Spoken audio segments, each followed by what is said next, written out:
안녕하세요.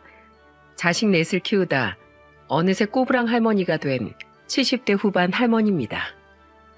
세상사 모두를 망라해도 자식을 키우는 일만큼 내 뜻대로 되지 않는 일은 없는 것 같습니다. 하지만 그만큼 이 세상 그 무엇과도 바꿀 수 없는 가치가 있는 것 또한 부모로서의 삶이지요. 저는 지금부터 자식 넷 중 가장 제 속을 썩였던 막내 아들과 그 처인 막내 며느리의 이야기를 해볼까 합니다. 부디 동년배 친우의 푸념이라고 생각하시고 즐겁게 들어주시면 감사하겠습니다. 포항의 한 시골에서 농사를 짓고 살던 남편과 읍내 식당에서 일을 하던 전 슬하에 사남매를 두었습니다. 순서대로 아들, 딸, 마지막 아들 순서로요.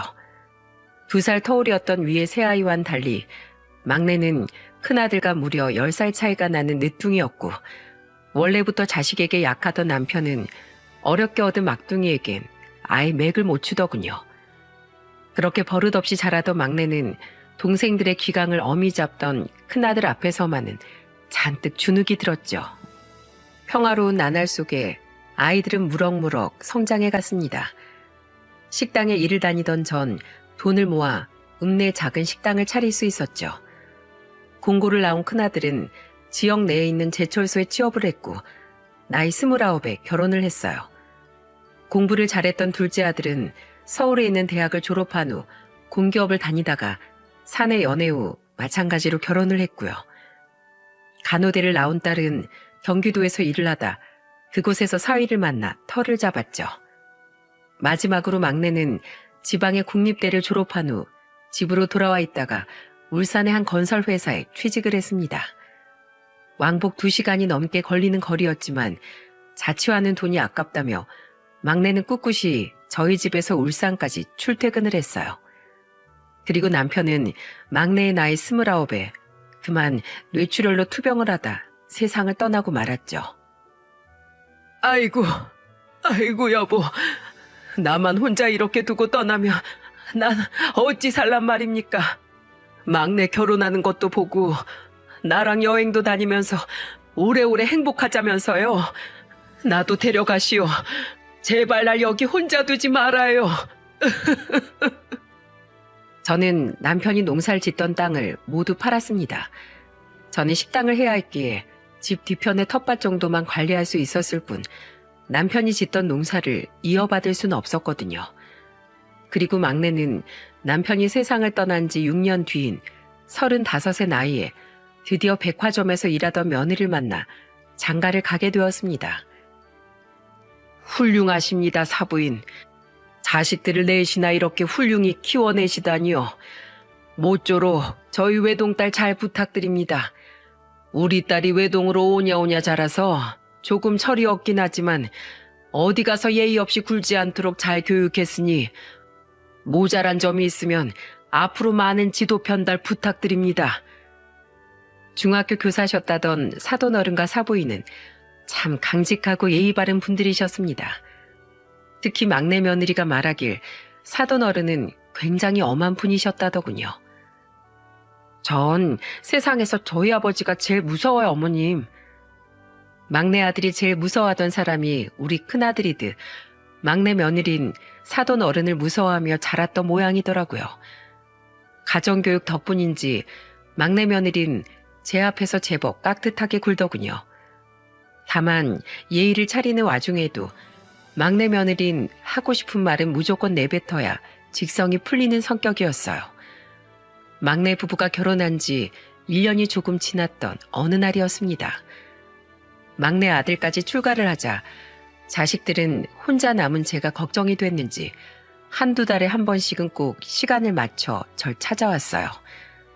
그날도 여느 때와 같이 자식들끼리 날짜를 맞춰 저희 집에 찾아온 날이었습니다.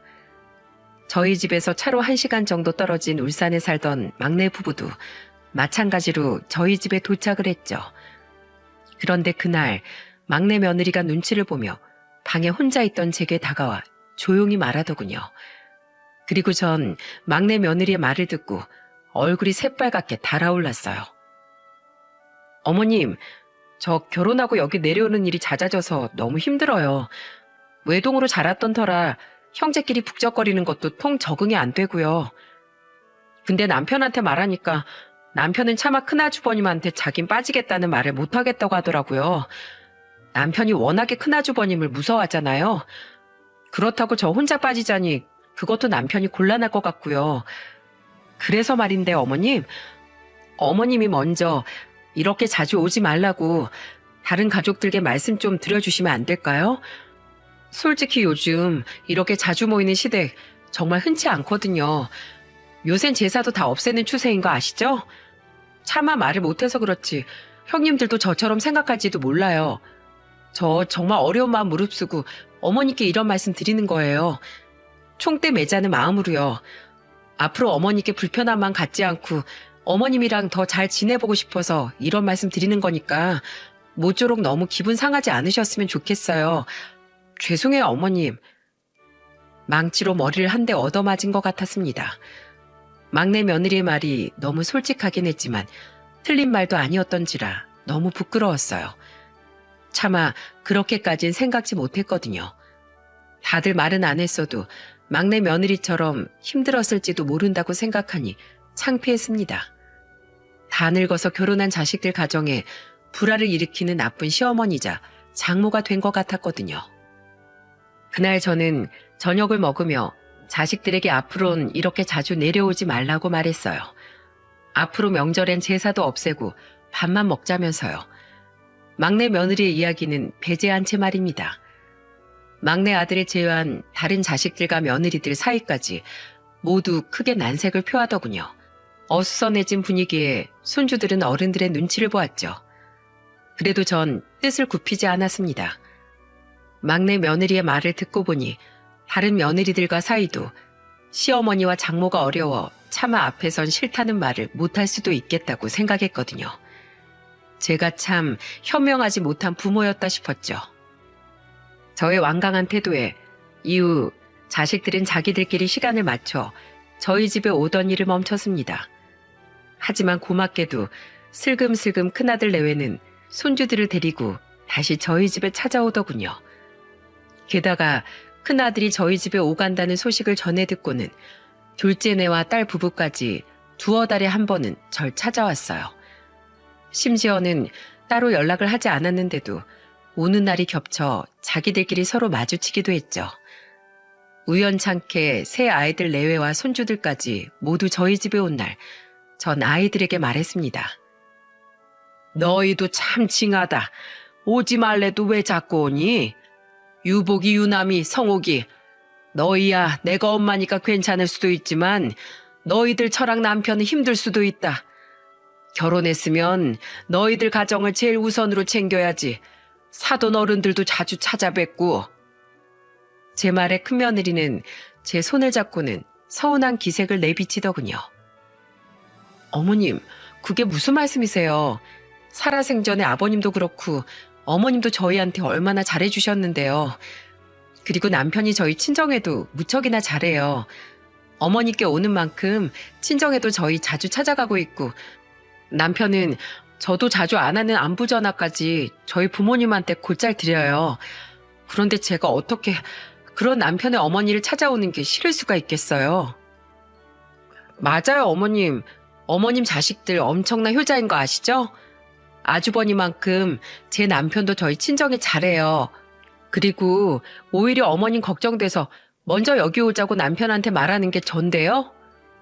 맞아, 엄마. 박서방도 엄마 쭉 혼자 지내다가 아버지처럼 쓰러지기라도 하면 어떡하냐고 걱정된다면서 이 사람도 날 엄청 닥달해. 주말에 휴무 좀 내라고. 그러니까 괜한 걱정하지 마. 자식 하나만 잘 키워도 전생의 나라를 구한 거라던데 4명의 자식 중 3놈이나 이렇게 효자로 자라주다니 너무 감사해서 눈물이 다 나더군요. 이 모든 일이 자식들을 끔찍이 아꼈던 남편의 덕인 것 같아 전 연신 옷소매로 눈물을 찍어냈어요. 그렇다고 가까이 살며 자주 찾아오지 않던 막내 부부를 원망하거나 하진 않았습니다. 아들도 며느리도 자신만의 인생이 있는 것이고 부모라는 이유만으로 아들과 며느리의 시간을 빼앗고 싶진 않았거든요. 그저 다른 아이들과 막내 내외는 성향이 다를 뿐 잘못된 행동을 한 건 아니었으니까요.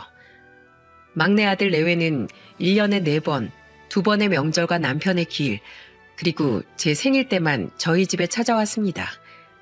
이미 제가 해놓은 말이 있던지라 나머지 아이들은 그런 막내에게 이런 방구하지 않았죠. 하지만 어쩔 수 없이 막내네를 제외한 나머지 아이들 부부들은 서로 더욱 돈독해질 수밖에 없었어요. 저희 집에서 서로 자주 모였으니까요. 그래도 최대한 다른 며느리들은 막내 며느리가 소외되지 않도록 열심히 막내 며느리를 챙겨주더군요. 그렇게 막내 아들이 결혼을 한 지 3년이 지난 어느 명절 전날이었습니다. 안녕하세요, 어머니. 저희 왔어요. 어머, 너희가 벌써 왔니? 깜짝 놀랐습니다. 점심시간 전에 제일 먼저 저희 집에 도착한 사람은 다름 아닌 막내 부부였거든요. 제가 선언한 이후 저희 집은 명절 때 제사를 지내지 않았는데 그 때문에 막내 부부는 항상 명절 당일 아침에 저희 집으로 와서 아침만 먹고 갔었거든요. 큰아들네와 둘째네는 명절 전날 저희 집으로 내려와 하루 종일 자기들끼리 음식도 하고 고기도 구워 먹고 놀다가 다음날 마찬가지로 아침을 먹고 처가로 향했고요. 그리고 명절 당일 저녁엔 딸 부부가 사돈댁에 갔다가 저희 집으로 내려오곤 했었죠.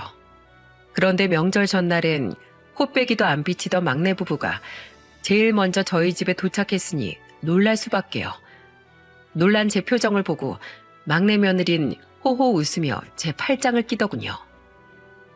왜 그렇게 놀라세요, 어머니? 저흰 뭐 일찍 오면 안 되나요? 이제부터 저희도 명절 전날에 와서 어머님이랑 더 시간 보내다가 가려고요. 그래? 넌 너무 힘들지 않겠어? 어차피 우리 명절 음식도 안 하는데. 에이, 그래도 가족인데 명절 때만이라도 얼굴 오래 뵙고 가면 좋잖아요. 떨떠름했습니다. 갑자기 이해가 왜 이러나 싶었죠. 막내 아들 또한 옆에서 머쓱한 표정을 지으며 웃어 보이더군요. 그래 뭐 어쨌든 잘 왔다. 오랜만에 얼굴 보니 좋구나. 점심은 먹었니? 아니요, 아직 안 먹었어요. 그래 그럼 어차피 좀 이따 큰애랑 둘째네도 올 거니까 조금만 기다려라. 엄마가 반찬이랑 많이 해놨어. 점심은 간단히 먹고 저녁엔 다 같이 마당에서 고기 구워 먹자꾸나. 저는 미리 준비해둔 밑반찬을 꺼내다가 문득 고기 반찬 없으면 반찬 투정을 부려대던 막내의 모습이 떠올랐습니다. 남편이 세상을 떠나기 전까지 20대 후반이 되어서도 철이 없던 망둥이의 모습이 떠오르니 저도 모르게 웃음이 나더군요. 그 어렸던 아이가 언제 저렇게 커서 결혼도 하고 수영 거뭇거뭇한 아저씨가 됐나 싶었죠.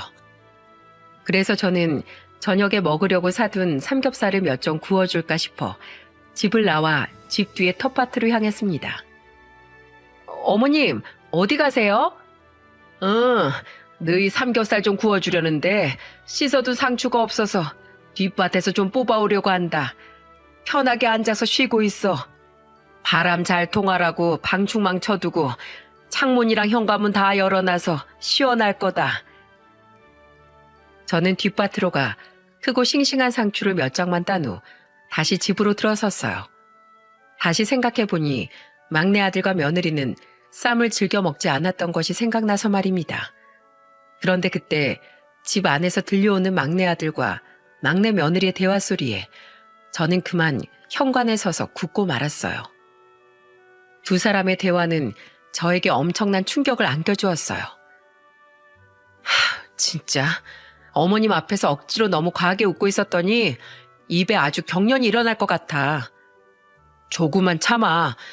어머니한테 한 번이라도 더 잘 보여야 한 푼이라도 더 타내지. 그거 진짜 확실한 투자 맞는 거지? 당신 친구 정보 믿을 만한 거지? 우리 이번 투자까지 망하면 진짜 끝장이야. 그러게 당신 저번에 왜 그렇게 무리하게 대출까지 받아서 주식에다 꼬라박았어? 그 일만 아니었어도 투자금 정도는 대출 받았어도 충분하잖아. 진짜. 정말로 장인어른께 부탁 한번 드려보면 안 돼? 미쳤어? 우리 아빠가 나 주식으로 돈 다 날린 거 알면 나 진짜 죽어. 당신 정말로 어머님이 우리 결혼할 때 해주신 7천만 원 말고도 가진 재산 있는 거 확실하지? 그렇다니까. 우리 사남매 결혼할 때 똑같이 보태주신 그 돈들은 아버지 살아계실 때 미리 마련해 두신 돈이야. 근데 아버지 돌아가시고 아버지가 농사 짓던 땅 어머니가 파실 때 그쪽에서 가격을 제법 잘 쳐줬다니까? 거기다가 어머니 작년에 가게 정리하면서 분명히 또 목돈 생기셨을 거라고. 근데 내가 어머니한테 돈 달라고 했다는 거 알면 큰형이 분명 가만 안 있을 거니까 형들 오기 전이나 내일 늦게까지 남아있다가 누나 오기 전에 슬쩍 어머니한테 말씀드려보자. 어차피 나중에 유산으로 물려주실 돈 좀 일찍 주는 셈 치면 되는 거잖아. 아, 어머님한테 그런 목돈이 있는 줄 알았으면 진작 좀 형님들처럼 여기 자주 들를걸. 그 얄미운 여시 같은 것들이 어머님한테 돈 좀 있는 거 알고 미리 알랑방귀 껴댔던 거 아니야. 진짜 하나부터 열까지 마음에 드는 게 하나도 없어. 지금 제가 대체 무슨 이야기를 듣고 있는 건지 순간 판단이 잘 서지 않더군요. 다시 천천히 되짚어 생각해 볼수록 기가 찼습니다. 그러니까 두 사람은 지금 저를 살살 구워 삶아 돈을 뜯어내기 위해 생전 오지도 않던 명절 전날 구렁이처럼 저희 집에 기어들어와 또아리를 틀고 기다리고 있던 거더군요. 게다가 거기서 끝나지 않고 이어진 두 사람의 대화는 기어코 제가 거실로 뛰어들어가 고함을 퍼붓게 만들었습니다. 아버지가 돌아가시면서 그 땅을 어머니가 아니라 자식들한테 나눠주셨으면 좀 좋아? 이런 귀찮은 짓까지 안 해도 되고. 아, 진짜 예전부터 아버지는 사람만 좋지 영 실속이 없으셨어. 그러니까 큰형이 날 쥐잡듯이 잡았어도 큰형한테 아무 소리도 못했지. 아무튼 아버진 살아계실 때나 돌아가신 후나 도움이 안 돼, 도움이. 당신 어머니 또 어떻고? 진짜 노인네가 참 눈치도 없이 오래도 사셔. 나이 먹었으면 일찌감치 저세상 가면서 자식들한테 유산이나 나눠주면 좀 좋아? 괜히 오래 살아서 이 깡시골까지 매번 오가게 만들고 말이야. 이것들이 지금 뭐라는 거야? 저는 더는 참지 못하고 거실로 뛰어들어가 상추가 든 바구니를 그 연놈들 앞에 엎어버렸습니다. 대여섯 장 정도밖에 되지 않는 상추들은 힘없이 바닥에 나뒹굴었죠. 갑작스런 저희 등장에 막내 아들과 막내 며느린 무척이나 당황하더군요. 어머니, 언제부터 거기 계셨어요, 어머니? 내가 언제부터 있었으면 뭐, 이것들이 듣자 하니까 뭐, 유산? 눈치도 없이 오래 살아? 막내 너, 네가 어떻게 네 부모를 그렇게 말할 수 있니? 어? 내가 널 어떻게 키웠는데, 그리고 네 아버지가 널 얼마나 애지중지하면서 아꼈는데 뭐? 죽어서도 도움이 안 돼? 이 망할 놈의 소나, 어쩜 돈에 눈이 헷가닥 돌아서 부모한테 못하는 소리가 없니? 어? 너무 큰 배신감과 서러움에 전 눈물을 줄줄 흘리며 막내에게 소리를 질렀습니다. 막내 아들은 아무 말도 못하고 입만 뻐끔거리더니 이내 횡설수설하며 변명을 해대더군요. 아니 그게 아니고요, 엄마. 그냥 전 어차피 나중에 물려주실 돈이니까 미리 아버지가 저한테 남겨주셨으면 좋지 않았을까, 뭐 그런 얘기였죠. 그리고 어머니도 어차피 그 돈 다 우리 형제들한테 나눠주실 거 아니에요? 제가 사정이 좀 급해서 그래서 그랬어요. 뭐? 급해? 너 뭐 부모한테 돈이라도 맡겨놨더냐? 너 결혼 전에 이 집에 살면서 생활비를 한번 내기를 했니? 뭘 했니? 그저 가만히 앉아서 내가 차려주는 밥상머리만 받아 먹었지. 근데 그렇게 정성으로 널 키운 부모한테 뭐가 어째? 네가 그러고도 사람 새끼냐? 저는 연신 눈물을 훔치며 악을 썼습니다. 막내는 더 이상 할 말이 없는지 고개만 푹 숙이고 있더군요. 저는 고개를 돌려 막내 며느리에게도 호통을 쳤습니다. 그리고 며느리 너 뭐? 내가 눈치도 없이 오래 살아? 이 집에 오기 싫었으면 애초에 시집은 왜 왔니? 네가 결혼한 지 1년 만에 나한테 와서 그랬지? 요즘엔 이렇게 자주 불러대고 제사까지 지내는 시댁 몇 없다고. 다른 애들도 다 불편해할 테니까 앞으로는 하지 말자고 내 입으로 말해달라고 네가 그러기에 나 쿤소리 한마디 없이 네가 해달라는 대로 다 해줬다. 그거면 된 거 아니니? 가족이 돼서 어떻게 1년에 서너 번도 얼굴을 안 보고 살아? 자식된 돌인 하기 싫고 돈은 돈대로 받아가고 싶니? 어머니, 그게 아니고요. 왜 음침하게 뒤에서 그런 이야기를 다 듣고 계셨어요? 그래요. 저 대놓고 말씀드릴게요. 어머님, 솔직히 이 집처럼 유난인 집이 어딨어요? 형님들이 특이하게 착한 며느리병에 걸린 거지. 다른 사람이었으면 다 저처럼 불편했을걸요? 시댁이 편한 사람이 세상에 몇이나 있다고요. 당연히 제가 말하기 전에 어머님이 먼저 자식들 편의를 봐주셨어야죠. 진짜 별것도 아닌 것 가지고 생색은. 그리고 어머님, 부모가 됐으면 자식이 어려울 때 당연히 도와주는 게 인지상정 아닌가요? 기왕 이렇게 된 거 잘 됐네요. 안 그래도 저 가식적으로 웃으면서 남 비위 맞추는 거 잘 못하거든요. 어머님, 이희한테 물려줄 유산 미리 저희 좀 주세요. 저희 사정이 좀 급해서요. 어차피 어머님이 안 주신다고 해도 나중에 저희가 유류분 청구 소송하면 어머님이 돌아가신 후에 저희 목 다 다시 돌려받을 수 있거든요. 이 미친년이 지금 누구 어머니한테 그딴 소리 짓거려? 그때였습니다. 저는 눈물 범벅이 된 얼굴을 돌려 현관을 바라봤어요. 제 뒤엔 잔뜩 성이 날대로 난 큰아들과 둘째 아들, 그리고 놀란 표정의 며느리들과 손주들이 서 있더군요. 큰며느리의 눈짓에 둘째 며느린 손주들을 데리고 황급히 다시 집을 나가더라고요. 아마 어린 손주들이 어른들의 싸움을 보지 못하게 하기 위함이었겠죠. 손주들이 나간 걸 확인한 큰아들은 그대로 성큼성큼 들어와 막내 아들에게로 향했습니다. 그리고 이어진 큰아들의 행동에 우리는 모두 경악을 금치 못했죠. 큰형! 아! 큰아들은 일말의 망설임도 없이 막내 아들의 얼굴에 주먹을 내리꽂더군요. 그 모습을 본 막내 며느린 순식간에 합주기가 된 채 부들부들 떨더라고요. 반면 큰 며느리는 울고 있는 저를 꼭 끌어안고는 저를 달래기 시작했죠. 그네야, 내가 인생을 잘못 살았나 보다. 자식놈을 금수로 키워버렸어. 울지 마세요, 어머니. 어머님 잘못 아니에요. 다 괜찮아요. 제가 펑펑 울 동안 큰아들은 막내 아들에게 사정없이 발길질을 해댔습니다. 막내 아들은 그런 큰아들의 다리에 매달려 싹싹 빌었고, 둘째 아들은 눈이 돌아버린 큰아들을 말리기 시작했어요. 이 은혜도 모르는 자식아, 감히 여기가 어디라고 와서 어머니 마음에 상처를 내? 마당에 소란스러운 소리가 들리길래 무슨 일인가 하고 들어봤더니 너랑 네 처랑 아주 쌍으로 돌아버린 소리만 하더라. 너 오늘이 네 제삿날인 줄 알아. 내가 오늘 너 가만히 안 놔둘 거니까.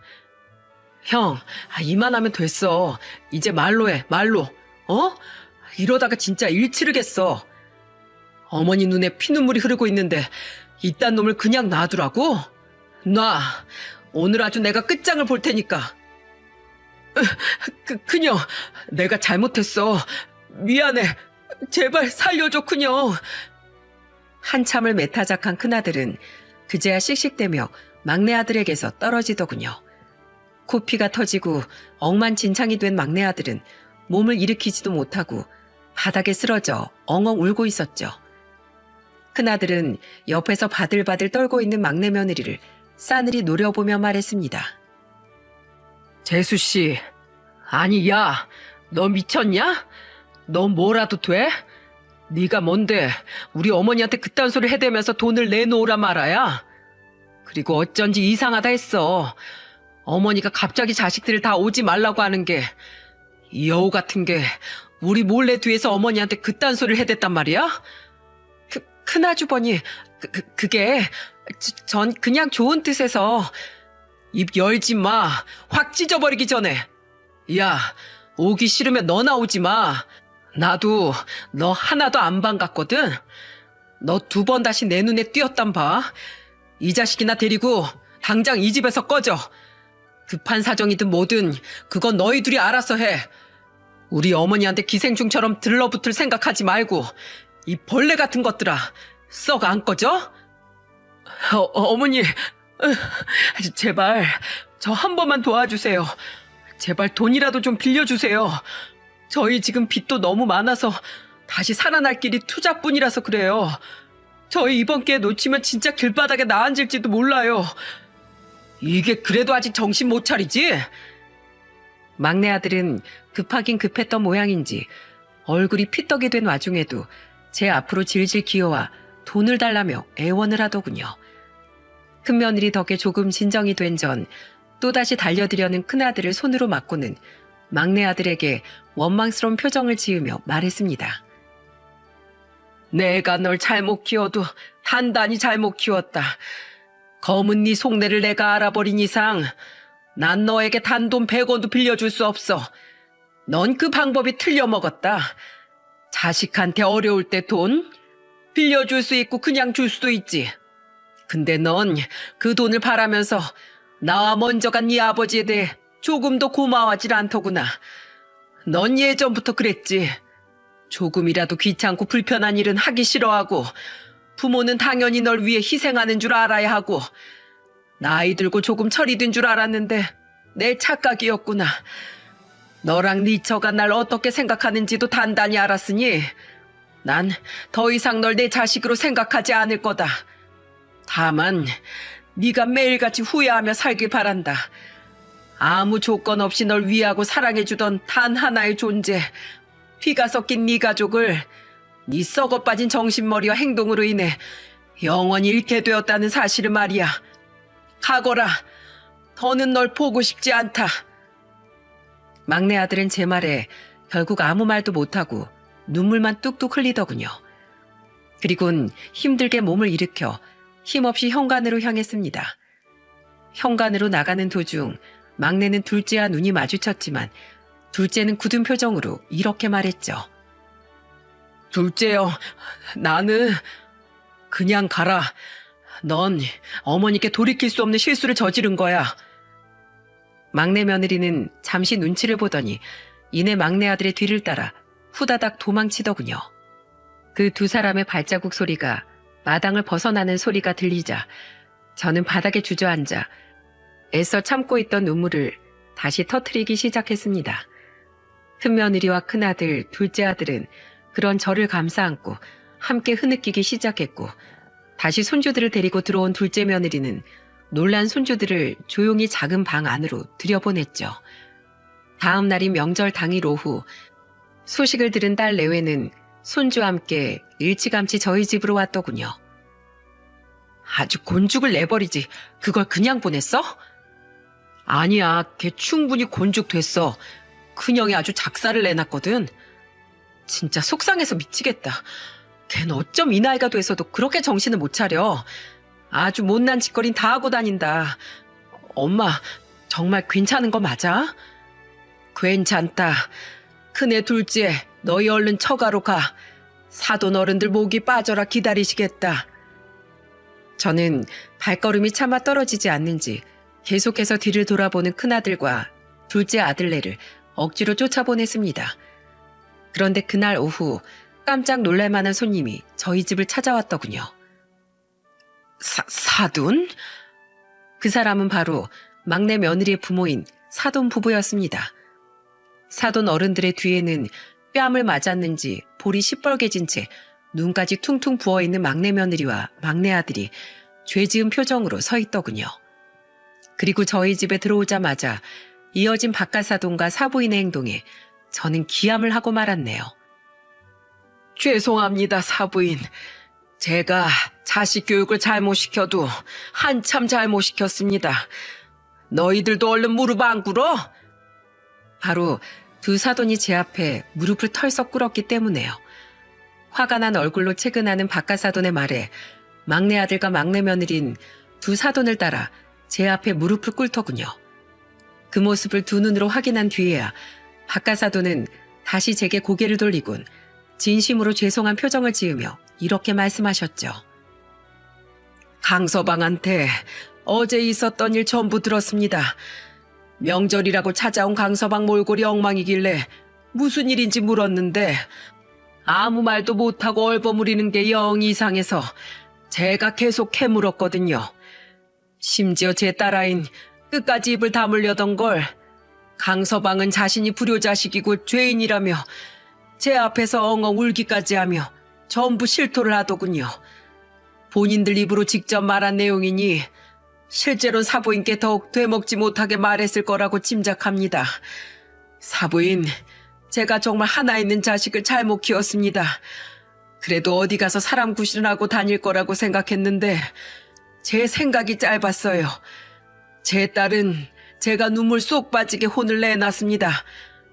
제 딸이 주식하느라 전부 날렸다는 그 돈들, 그리고 남은 대출금들은 전부 제가 책임지고 마련해서 갚게 하겠습니다. 그걸 사돈 어른께서 왜 갚아주십니까? 저들이 벌려놓은 일이니 저들이 알아서 하라고 하세요.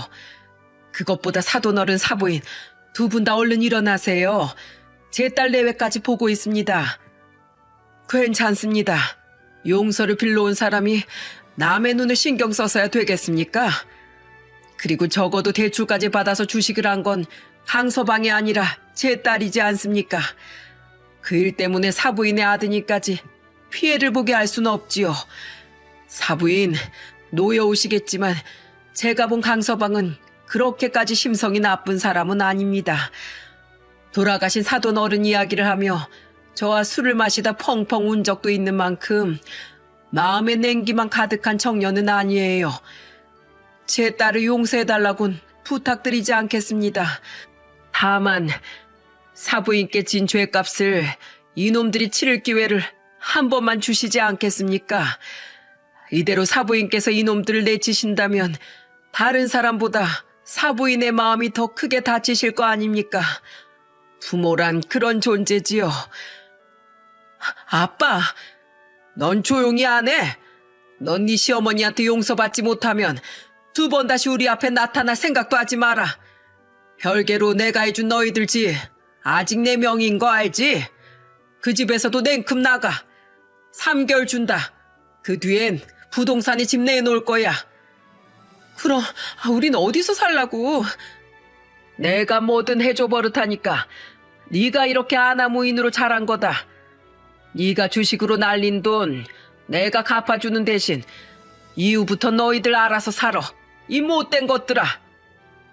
사돈들은 당장 얼굴도 보기 싫으실 테니 자신들의 딸은 이만 데리고 가겠다며 막내 며느리의 뒷덜미를 잡고는 질질 끌고 나가시더군요. 그리고 혼자 집에 남은 막내 아들은 여전히 무릎을 꿇고 앉아 눈물만 뚝뚝 흘리고 있었고요. 야, 너도 가.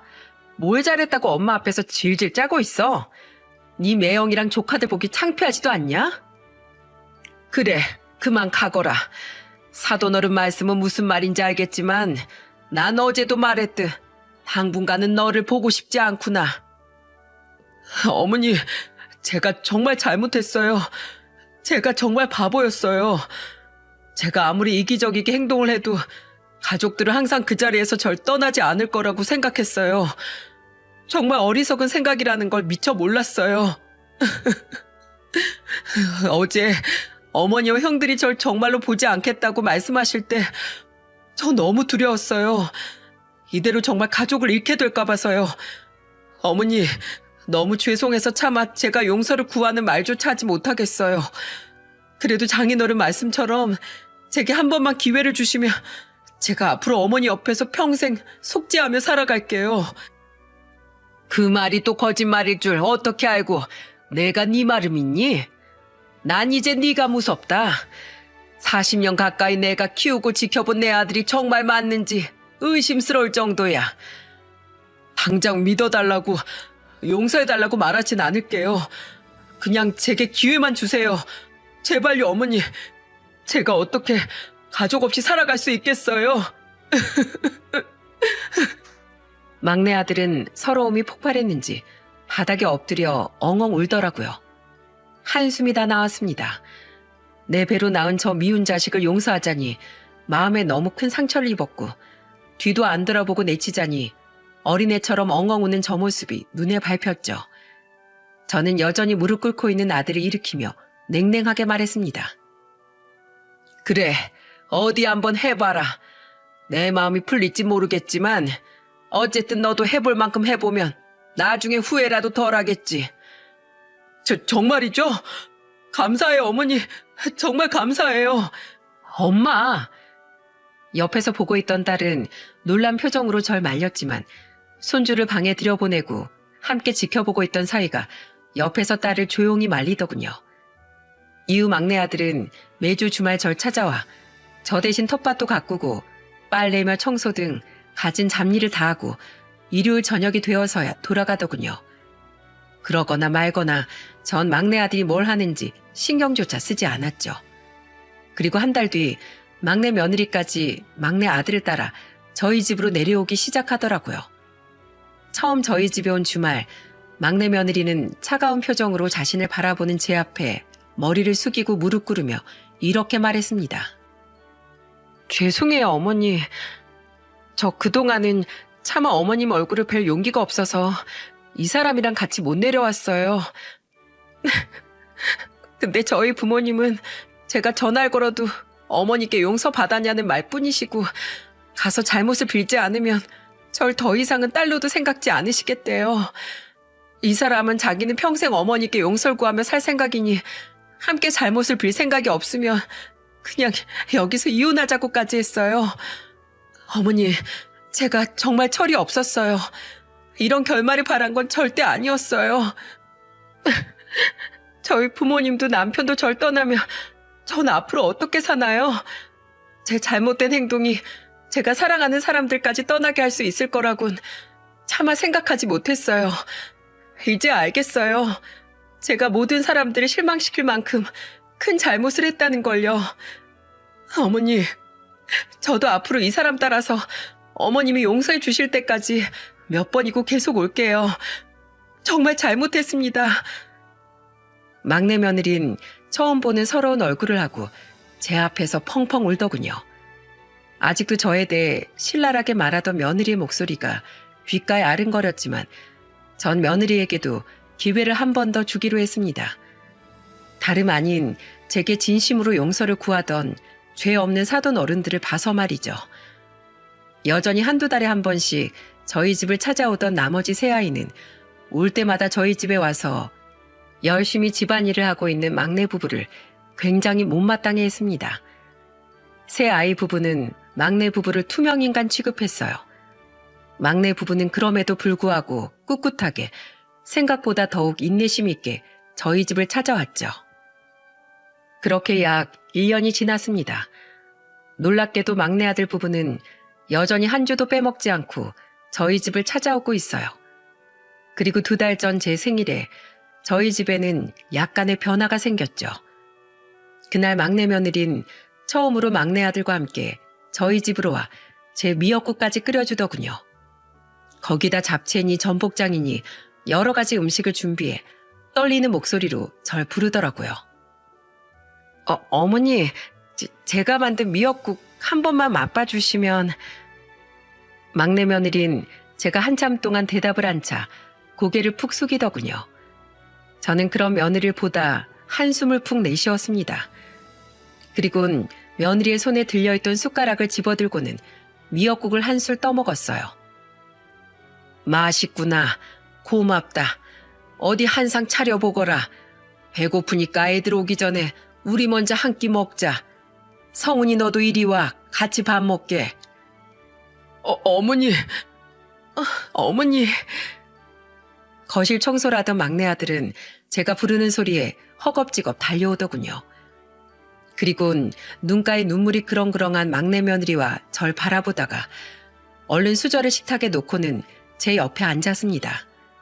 그렇게 우리는 1년여 만에 처음으로 같이 식사를 하게 되었어요. 말없이 밥을 먹던 막내 부부는 끝내 후두둑 눈물을 떨구더군요. 저는 저까지 괜히 눈물이 날 것 같아 괜히 성질을 냈죠. 뭘 울어. 울지 마. 울면서 밥 먹으면 맛도 하나도 안 느껴져. 그리고 우리가 밥을 먹던 와중 뒤늦게 큰아들과 둘째 아들, 그리고 딸 내외까지 저희 집에 도착을 했습니다. 늘 그랬듯 서로 먼저 만나서 장을 봐왔던 모양이더라고요. 평소처럼 손주들은 근처 물가에 놀라고 미리 내려줬는지 손주들은 보이지 않았죠. 그들은 한 식탁에 앉아 밥을 먹고 있는 우리를 보며 놀란 표정을 지었습니다. 막내 부부는 그들을 보며 잔뜩 기가 죽은 표정을 지었고요. 전 일부러 더욱 아무렇지도 않은 목소리로 말했습니다. 뭘 그러고 섰어? 막내 며느리가 내 생일이라고 아침부터 와서 미역국이니 뭐니 음식을 잔뜩 했길래 같이 밥 먹고 있었다. 너희도 밥 안 먹었으면 이리 와서 밥 먹자. 막내 음식 솜씨가 아주 기가 막힌다. 잠시 침묵이 흘렀습니다. 그 침묵을 깬 사람은 다름 아닌 큰며느리였죠. 막내 동서가 이 음식을 다 했다고? 대단하다. 힘들었겠어. 어머님, 그럼 저희는 저녁에 고기 구워 드릴게요. 다들 와서 각자 국이랑 밥 퍼서 앉아요. 여보, 그렇게 서 있지만 말고요. 둘째 부부는 뚱에 있는 큰아들을 슬그머니 식탁으로 밀었고 사위 또한 딸을 살살 달래며 식탁에 앉히더군요. 그렇게 어색한 침묵 속에 다들 열심히 수저질만 하고 있는데 큰아들이 심드렁한 목소리로 입을 열었어요. 막내 너, 앞으로 이 형이 지켜본다. 어머니가 용서해 주셨으니까 나도 딱 한 번만 넘어가는 거야. 막내 재수 씨도 마찬가지예요. 우리 가족이 되려면 더 이상 뒤로 음흉한 생각도 저희 어머니께 또 되바라지 말 할 생각하지도 마세요. 큰형, 고마워. 네, 큰아주버니. 미역국 맛있네요. 막내 재수씨, 저희 어머니 생신상 차려줘서 고마워요. 큰아들의 말에 막내 부부뿐 아니라 결국 우리 모두 미역국을 입에 넣고 씹으며 눈물을 터뜨리고 말았습니다. 그리고 그날 저녁 우리는 아주 오랜만에 한 명도 빠지지 않고 모든 식구가 다 같이 둘러앉아 마당에서 바베큐 파티를 했죠. 그날 저녁 다 같이 술을 마시다가 취기가 살짝 오른 막내 부부가 제게 다가와 제 손을 한쪽씩 잡고는 이러더군요. 어머니, 용서해 주셔서 정말 감사해요. 저 정말 앞으로 어머니 실망 안 시킬게요. 저도요, 어머님. 저 이제 말뿐이 아니라 정말로 이 집 가족이라는 마음으로 잘하며 살게요. 저희에게 기회를 주셔서 정말 감사해요. 됐다. 미우나 고우나 내 자식들인 걸 어쩌겠니. 그동안 내 마음이 풀어질 때까지 끈질기게 기다려줘서 고맙구나. 어서 가서 고기나 마저 먹어. 그날만큼 손주들뿐만 아니라 다 큰 제 자식들까지 신난 적도 저 또한 마음이 충만했던 적도 없었습니다. 세상을 먼저 떠난 남편이 이 자리에 있었으면 어땠을까 싶은 마음에 저는 자식들 몰래 방으로 먼저 들어가 남편 사진을 보며 눈물을 흘렸죠. 추석엔 사돈 어른께서 제게 딸을 용서해 주어 고맙다며 전화까지 주셨습니다. 저는 사돈 어른에게 오히려 제가 고맙다며 인사를 했죠. 사돈 어른께서 그때 무릎까지 꿇으시며 절 설득해 주지 않았다면 전 지금 영원히 막내에게 등을 돌린 채 후회하고 있었을지도 모릅니다. 앞으로도 아이들이 쭉 한결같을 줄은 모르겠지만 아이들이 가끔 속을 썩일 때마다 며느리의 빚을 대신 갚아주고 미어지는 마음으로 자식의 집까지 다시 거두시면서도 자식을 뉘우치게 하려고 애쓴 사돈 어른의 깊은 마음을 떠올리면서 저도 부모로서의 마음을 다시 되뇌어 보겠습니다. 올해가 가기 전에 뵙고 식사 대접 한번 하고 싶네요. 정말 고맙습니다, 사돈 어른. 막내 부부는 지금 방 2개짜리 작은 빌라에서 전세로 살고 있습니다. 당분간 두 사람은 아이 생각 없이 돈을 모을 생각이라고 합니다. 어차피 아이를 간절하게 갖고 싶었던 것도 아니니 처음부터 시작한다는 마음으로 말이죠. 저는 지금 이 글을 오랜만에 큰아들의 집에 놀러 왔다가 큰며느리의 제안으로 인해 이곳에 보내게 되었습니다. 제가 평소 이 채널을 즐겨 듣던 걸 알던 큰며느리는 제게 제 사연도 한번 이곳에 보내보라고 말하더라고요. 내가 문자도 제대로 칠 줄 모르는데 저런 긴 글을 어떻게 쓰니? 제가 도와드리면 되죠. 애들 학교 간 시간엔 저도 할 것 없이 널널해요. 그렇게 큰며느리의 도움으로 저는 무려 3일에 걸쳐 이 사연을 완성할 수 있었습니다. 함께 이 사연을 작성하며 저와 큰며느리는 같이 웃기도 하고 울기도 하며 좋은 추억을 쌓았죠. 큰아들과 둘째 아들은 서로 제게 자신들의 집으로 오라고 말하더군요. 게다가 막내 아들은 아예 저희 집으로 자신과 막내 며느리가 함께 들어가 사는 건 어떻겠냐고 하더군요. 제 나이가 나이이다 보니 제 건강이 걱정된다면서요. 하지만 저는 한사코 거절했습니다. 내 집에서 내 멋대로 하면서 혼자 살 거다. 지금이야 너희가 내 집에 와서 신세 지는 거지만 내가 너희들과 함께 사는 순간 서로가 불편해지는 거야. 내 한 몸, 내 뜻대로 움직일 수 있을 때까진 혼자 살다가 나중엔 내가 가진 돈으로 스스로 요양원에 들어갈 테니까 아무 말 마라. 내 인생은 끝까지 내 뜻대로 살다 갈 거야. 저는 앞으로 사랑하는 자식들과 손주들을 쭉 지켜보다 삶이 허락하는 한 행복하게 생을 마감할 생각입니다. 막내 아들 내외가 또다시 못된 마음을 품을지도 모르지만 저는 더 이상 걱정하지 않기로 했어요. 두 사람에겐 저보다 더 훌륭한 부모인 사돈 어른들이 계시니까요. 이렇듯 평온하게 살다가 언젠가 하늘로 올라가게 되면 분명 저를 기다리고 있을 남편에게 말해줄 생각이랍니다. 우리 아이들과 손주들은 여전히 잘 자라고 있고 철없는 우리 막내는 저 말고도 훌륭한 처부모를 만났으니 더 이상 자식들 걱정은 하지 말고 이젠 저와 하늘에서 행복하게 살자고 말이죠. 조금 뒤죽박죽인 제 이야기를 사연튜브 관계자분들께서 부디 매끄러운 사연으로 재탄생시켜주시면 정말 감사할 것 같습니다. 저는 이제 우리 예쁜 큰며느리를 그만 고생시키기 위해서라도 이만 사연을 마쳐야겠네요. 세상의 모든 현명한 부모님들께 존경을 표하며 저는 이만 물러가겠습니다. 감사합니다.